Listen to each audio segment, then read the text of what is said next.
Hey, you guys, we have such an amazing story for you. And guess what?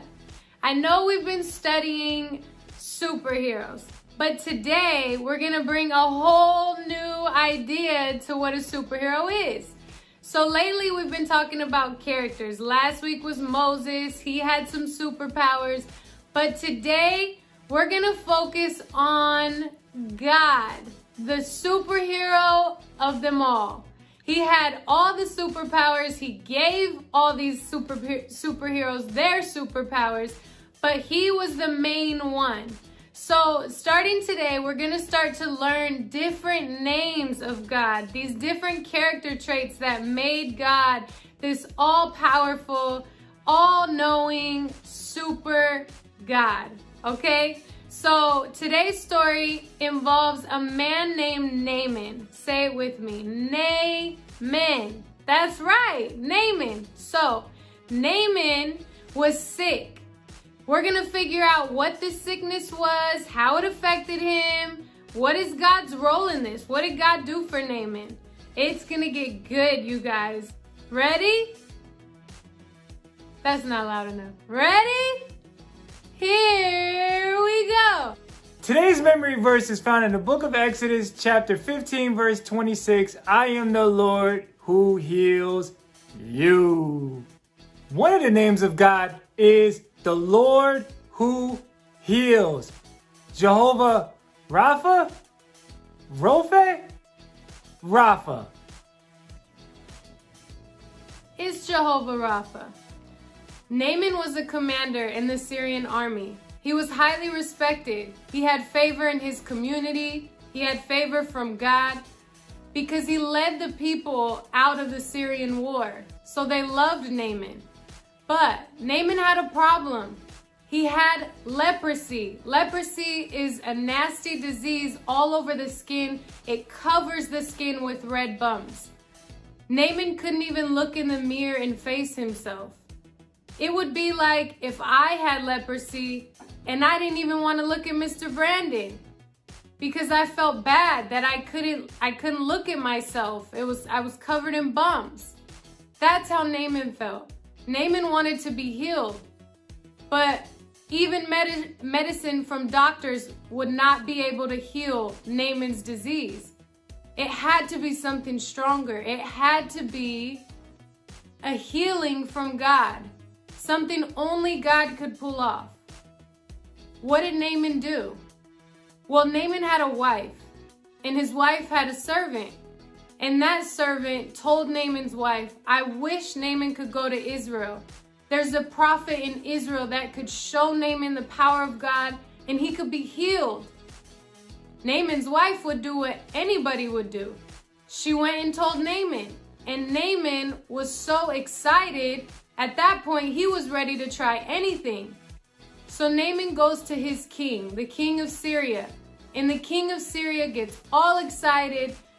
Naaman, I'm so excited there could be a cure for you. You may be healed.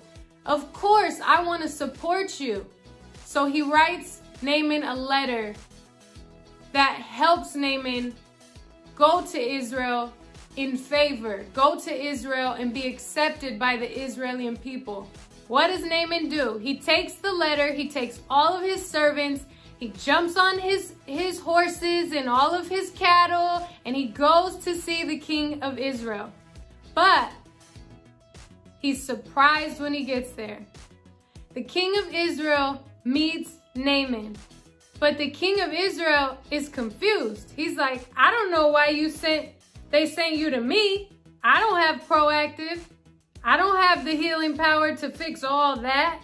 So Naaman gets frustrated. He's like, I just brought gifts to you, king of Israel. My king, the king of Syria, wrote you letters for me. I came all the way down here with my servants on our horses and chariots just for you to tell me you don't have no proactive? Man, Naaman was mad. So there was this guy in the other room named Elisha. Say it with me, Elisha. Yes, Elisha had some power. So Elisha's in the other room and he hears what's going on and he's like, Send that man to me. I'm going to show him God's power. So Naaman hears about this man named Elisha that supposedly have all this power. So Naaman goes to see Elisha at his house. He gets there, and to his surprise, there's no Elisha. Elisha does not come to the door, but his servant answers the door and says, Elisha said, you have to go to the Jordan River and wash in the river 7 times. 7 times, you guys, not once, not twice. In order to get that skin right, you gotta go under 7 times. What? Naaman screamed. He was so mad. He was like, I came all the way to Elijah's house and Elijah won't even come to the door and see me? Does he know who I am? But Elisha said what he had to say. So Naaman had to take it or leave it.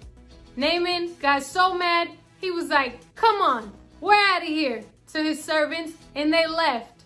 But then his servants, thank God they had a little more smarts than him, his servants told him, wait, did you hear what Elijah said? He said you could be healed. We've heard more complicated jobs than this that we've listened to. This is so simple. Just dip yourself in the Jordan River 7 times. But Naaman was like, why would he tell me to dip into the Jordan River 7 times? And that river's dirty and muddy. I got better rivers where I live. They were like, just listen, Naaman. What if it works? So Naaman finally gives in. He goes to the Jordan River. It was muddy, but he had no other option. In order for him to get the skin right, he had to take a chance. So he goes into the river 7 times under that dirty water. 7 times, you guys. But guess what? God followed through. He healed Naaman in that river. Naaman came up, his skin was glowing. Just let your soul glow. Just let it shine through. Just let your soul, baby. He was back. It worked. God was the healer, and he is the healer. So what can we learn about the story of Naaman? Well, first of all, we see that he was cool. But he thought he was too cool. And Jesus was trying to get his attention, and he was like, I'm good. Probably was on the phone playing TikTok or something. Well, Jesus was trying to heal him. Okay, you know how you fall down and you get a scrape, and then your mom or your pop comes along and cleans it out, gets you all bandaged up? Well, over time, your skin grows back because you're healed.